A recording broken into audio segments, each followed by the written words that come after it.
All right, now moving to the bird flu, which is still causing problems across the country, especially when it comes to our egg supply. The trickle-down effect is really affecting a lot of businesses, along with customers' wallets. 12 News journalist Jade Cunningham has more on how one West Valley egg farm is pushing through despite being hit by this flu.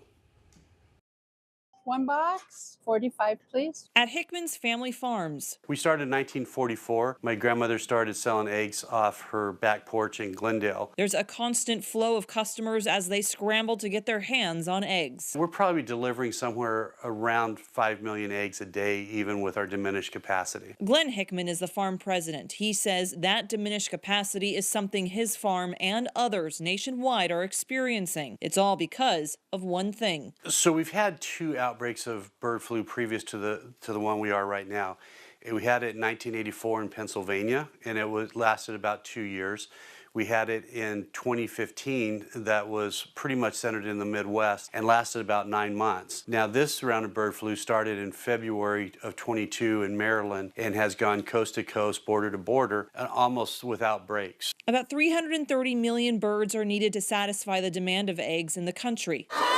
Currently, there are 275 million. It's very contagious. Farms like Hickman's doing what they can to keep up with production, all while trying to keep hens healthy. There's a lot of avian diseases, and this one is of particular importance because it's considered a zoonotic disease. So if we spend too much time around sick chickens, then people have the potential to get sick. And that's why when one chicken gets sick, you have to depopulate the whole farm. Despite multiple preventative measures, Hickman's farm was hit. On November 11th, we saw a few sick birds in more excessive mortality in a few cages. 10 days later, the whole farm had succumbed. They've since lost about 1 million birds locally, which has forced them to adjust. Unfortunately, for the first time in our history, we've had to allocate some of our eggs. We've had to, ask, some of our out-of-state customers to source eggs somewhere else because we just didn't have the eggs to support them. If you're farming and you have a customer, you want to take care of that customer. So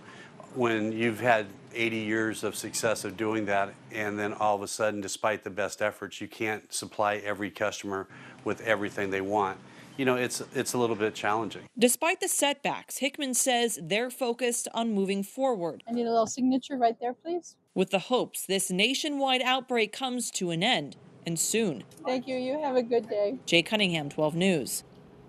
So Hickman says there's still currently European countries successfully vaccinating their birds against the bird flu. That vaccine, he says, is made here in the U.S., but isn't yet used here. He's hopeful that'll change because he believes it is the only way out.